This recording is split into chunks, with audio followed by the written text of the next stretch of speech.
I did mention earlier about Kenya Wildlife Service and their use of EarthRanger, especially with that ER to ER sharing capability with the hierarchical feed of information up. So we've got a couple of the guys from KWS here, Victor Matsanza.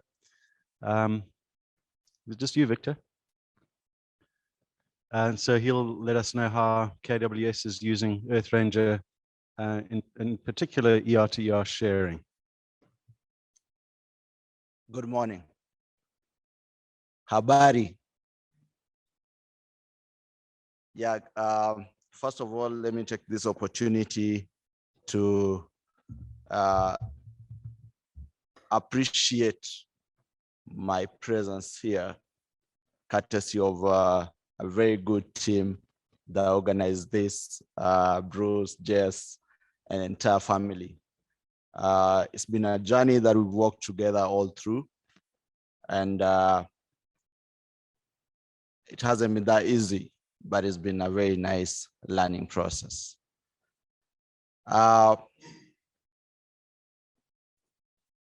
Kenya Wildlife Service is a national body. All right, thank you. It's a national body that has been mandated to manage wildlife. That is for the generations to come, the present and the next generations to come in Kenya. And Victor came with a team, not just one. I came with a very huge team, a team of 5. And I'm lucky to say that I came with my bosses. So yeah, I'm happy to say that my bosses are around here. They can just lift their hands wherever they are. We have Bernard, we have Mr. Dixon, we have Azay, and we have Mark.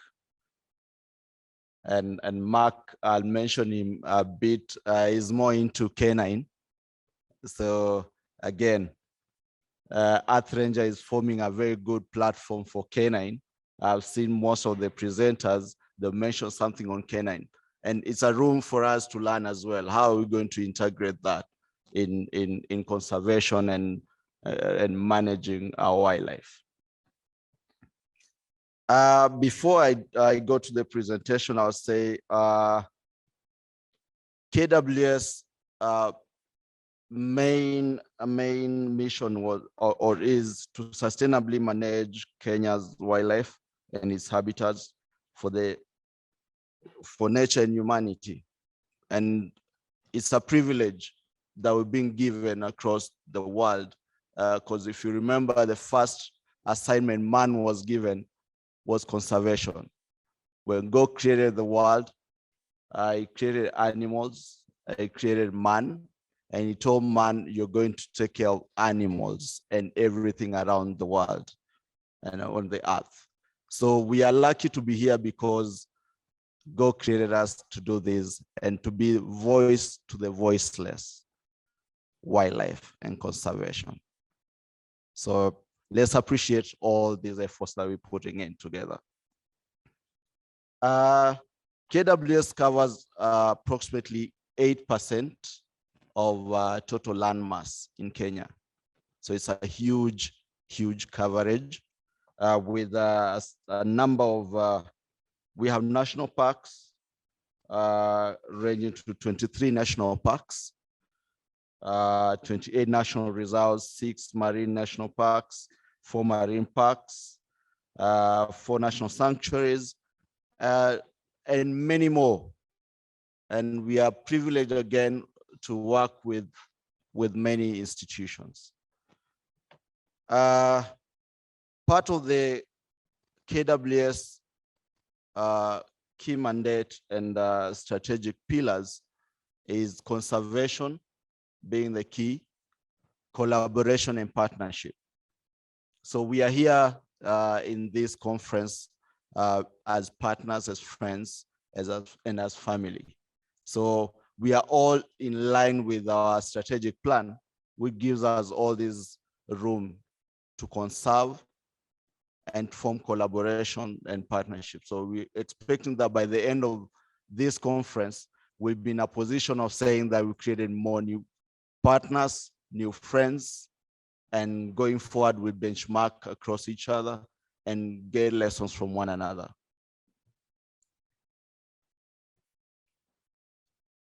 As I said, oh, I didn't say who Victor is. Sorry for that. Yeah, Victor has been given a huge responsibility to coordinate EarthRanger implementation in Kenya Wildlife Service. So, and as I said, I'm lucky to have my bosses. They've been very supportive. That one I can report that. So EarthRanger in KWS, as it started, we started way back in 2018.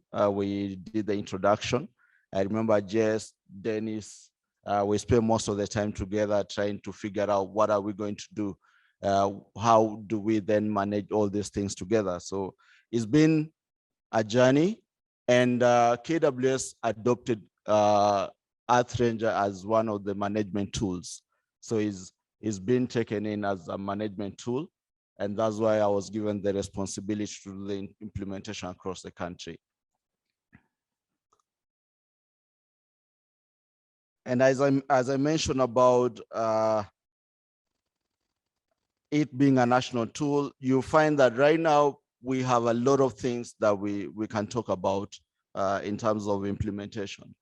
Our EarthRanger has been integrated with many other systems. That is, we have callers from partners here, Save the Elephant, the rest.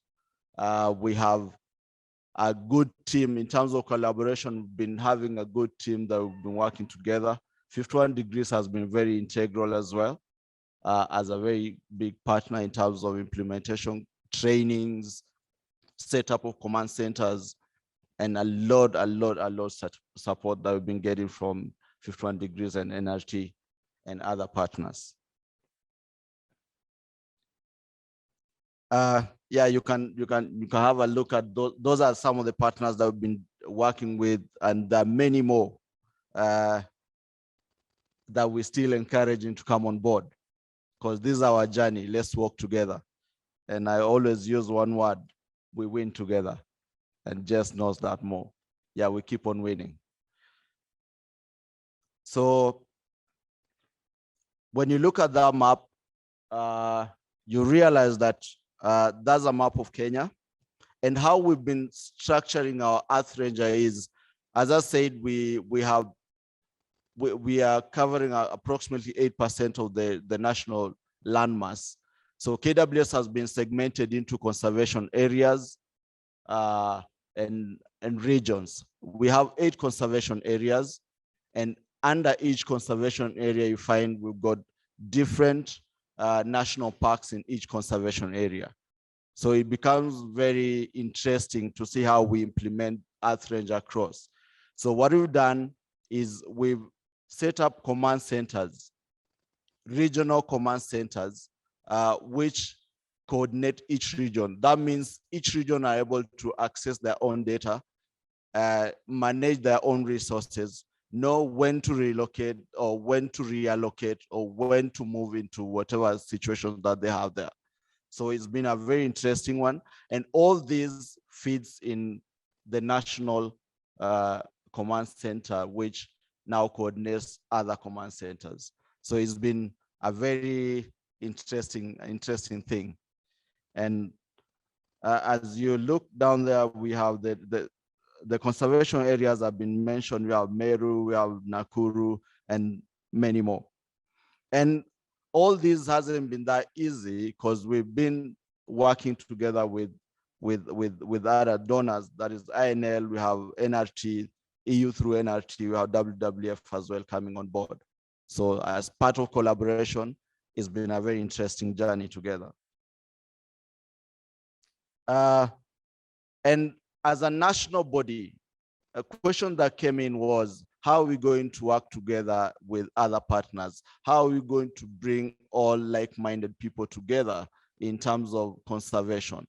So EarthRanger has given us that platform, because almost 98%, if not 100 of conservation partners in Kenya are using EarthRanger. And this gives us an opportunity to look forward and see how we're going then to integrate what we have and put it together for the national benefit.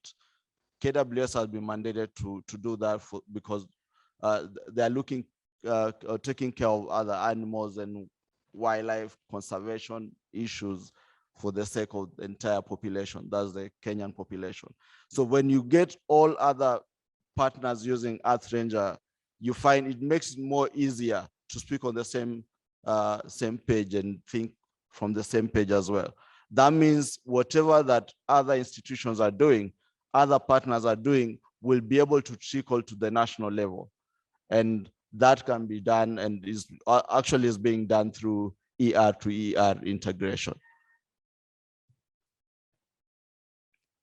Yeah, you can see how interesting that map looks like. We have the Save the Elephants, Loisaba, Oljogi. All those are partners right now using EarthRanger, and they're all going to feed everything to the national level through now KWS. And we are enjoying whatever the resources they have, like collars. We're getting all the collared animals linked to the national site, to the KWS one, which is a very big plus. And the other side, you can see we have command centers that I mentioned, the regional command centers, which now feeds their data to the national level. So whatever they do, we get it now through ER to ER integration.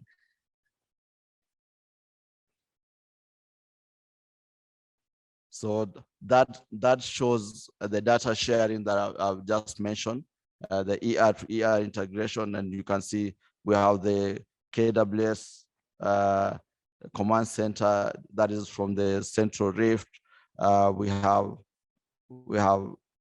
other, because we have many, the 8 of them, they are based on different regions. So each region has different challenges. And the reason why we decided to decentralize or to make each individual regions manage their own resources is because they face different challenges. You don't expect someone in coastal region where we have marine having the same problem as someone who is in mountain area. So we're expecting that we get many different challenges and many different integration things and opportunities as well. So all that shows the data sharing that I've been talking about, and we're expecting by the end of the day, we'll have everyone and all institutions using it and be in a position of giving back to the voiceless wildlife and conservation. We are the voice, right? Aren't we the voice for the voiceless? We are. So as a national tool, yeah, we've linked all the sites, I mentioned that. And when you look at the economic part of it, you find that the government right now spends a lot of money in terms of compensation when it comes to human wildlife conflict. You realize that yes, conservation has had its own, or wildlife has had its own challenges ranging from poaching, going down to human wildlife conflict. But as of now, we've said, or we can comfortably say that we've been able to work on the poaching part of it, but now the elephant in the house or in the room is the human wildlife conflict. This is not only a national challenge, but a global challenge, because we're spending a lot of resources, a lot of money in terms of compensation, while that money can be used in proactive means of mitigating these cases. So I'm expecting by the end of this session or this conference, we'll be in a position of having a solution, even if it's not 100%, but 95% solution to this problem, human wildlife conflict. So economically, the government spends a lot, which personally I feel we can change the narrative. That money, we put it more into conservation. We get everything together.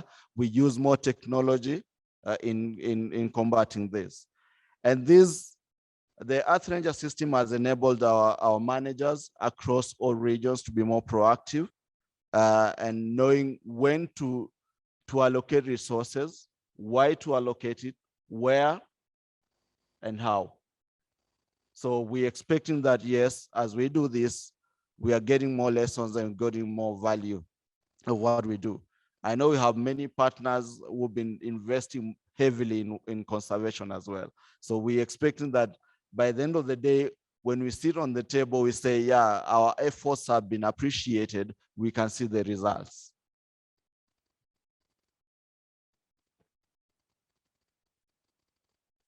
So when you look at this map, it shows some of the devices that have been able to be integrated in our EarthRanger. We have the radios, we have the collars, and these collars I mentioned are mostly from the partners.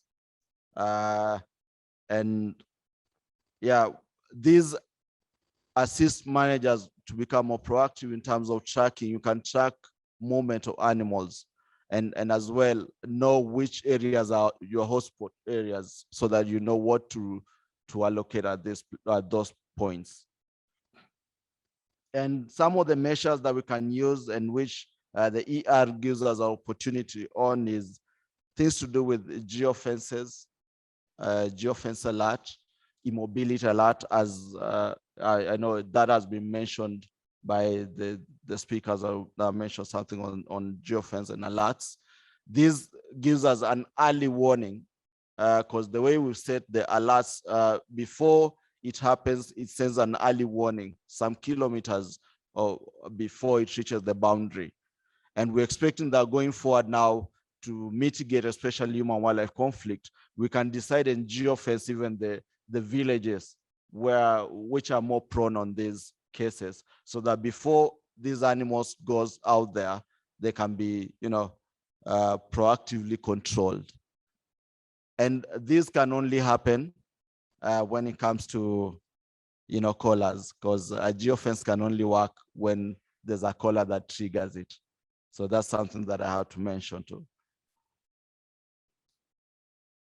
So as I said about the geofences, the corridor, okay, the data we get will assist us get all this information on settlement and infrastructure planning, where to allocate resources, be it fences, corridors, collaring those problematic animals, or at other points also translocation, because there are some of the animals that needs to be translocated whenever there are more issues.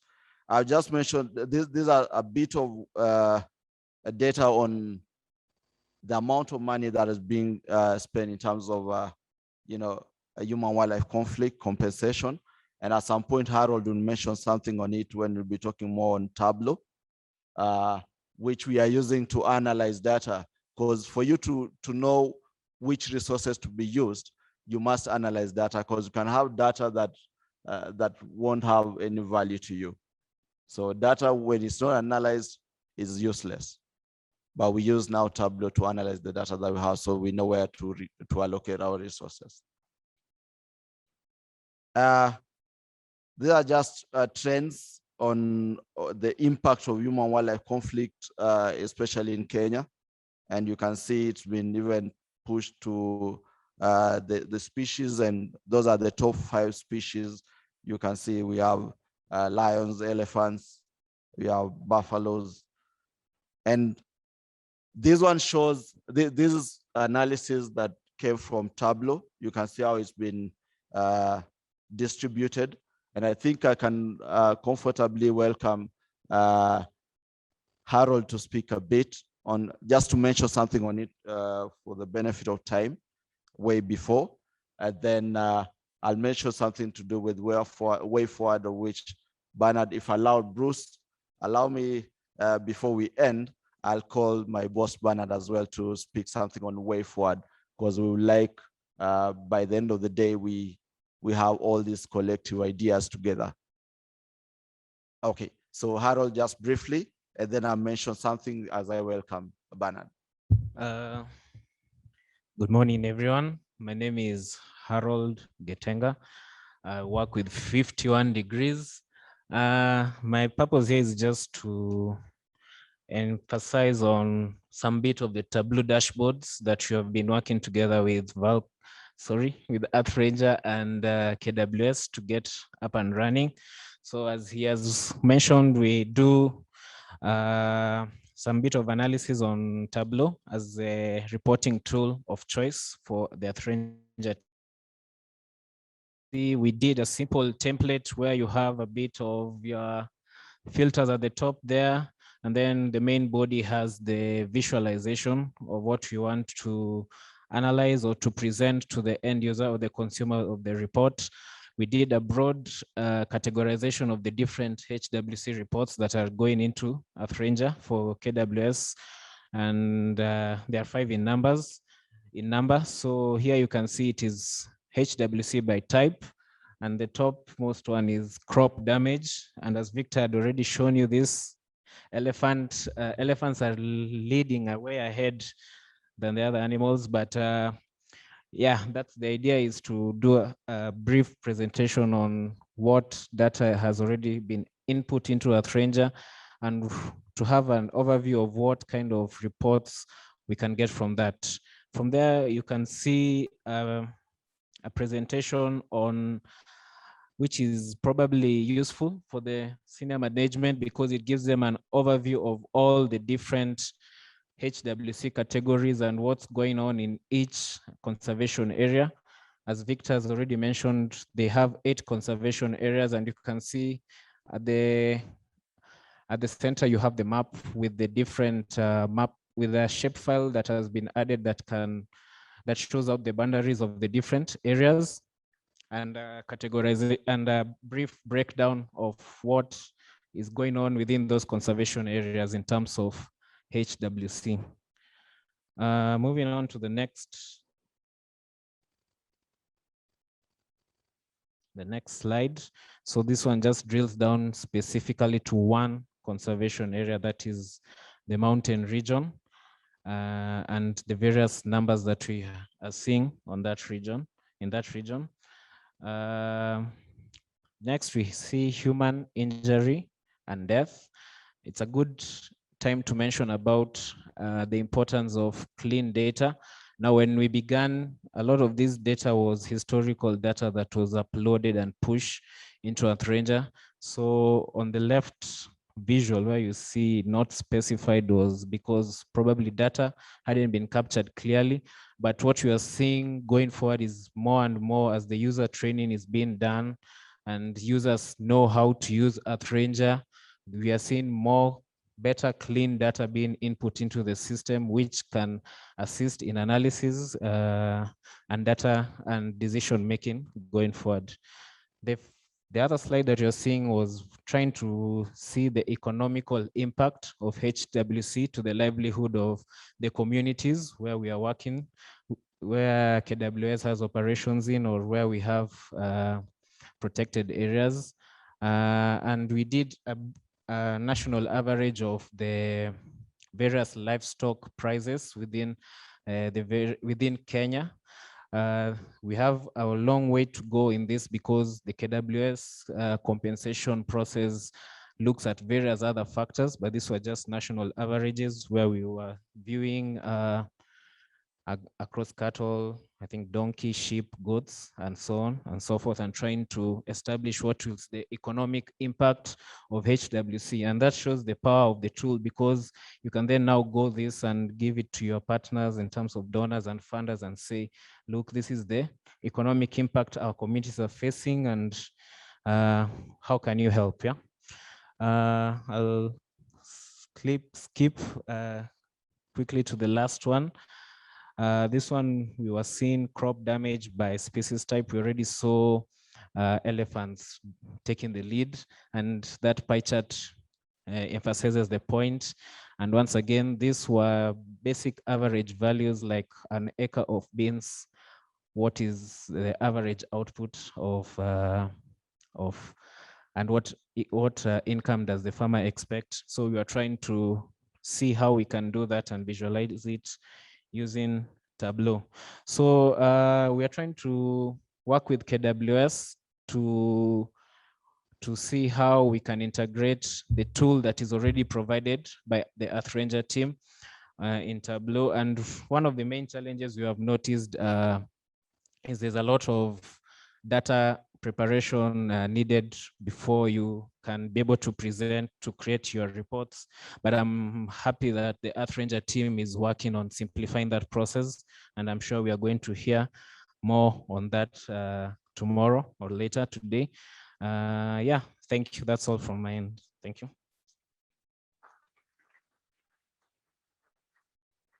Thank you. So I have a total of 52 slides on my presentation. And I only have one slide. I want to talk about what you're doing and basically how we're looking to move ahead with this whole EarthRanger thing. I'll not repeat much of the things that have been said by my colleague Victor, but my focus specifically is on how we can use EarthRanger as an organization to move ahead and basically as a country. Victor mentioned that KWS has between 8 and 10% of Kenya's landmass, because we're actually trying to gain more land for conservation, which is a very big positive. The issue that we've been facing right now is there's a lot of encroachment on our current lands. And what we're doing is now trying to see how we can use EarthRanger to specifically map out demarcations of all conservation areas, all our land that we have, and basically to avoid levels of encroachment. So we want to use for the geospatial tools that are available in EarthRanger to specifically use for land management. This is actually one of the best. We've had other tools with ArcGIS and such, but what we're trying to do is now integrate all that with EarthRanger to see how we can basically avoid encroachment on our land, basically have a very good demarcation of all our land. We also like to enhance data collection by our rangers using mobile tools. That's one of the key directions that we feel is going to be important for us. We're also looking at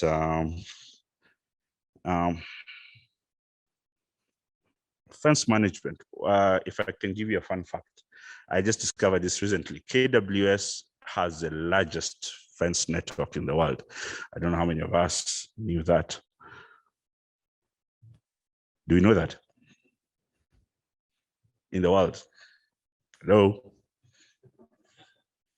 Anyway, so that being said, we'd really like to be able to use the EarthRanger to be able to, properly demarcate our fence, our road networks, and those kind of things. So we think that this is going to be a very good thing. We are hoping to enhance operation efficiency using IoT and also integrate with a human wildlife conflict reporting tool, as Victor said.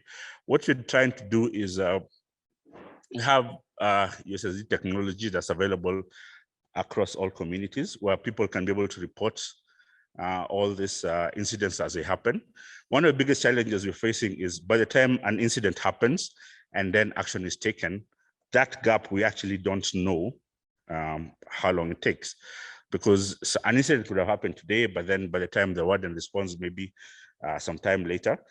But if you actually have a tool that is able to know when the incident is reported, know when the incident has actually been actioned upon, and then now the whole process takes ahead, we're actually hoping to get that done.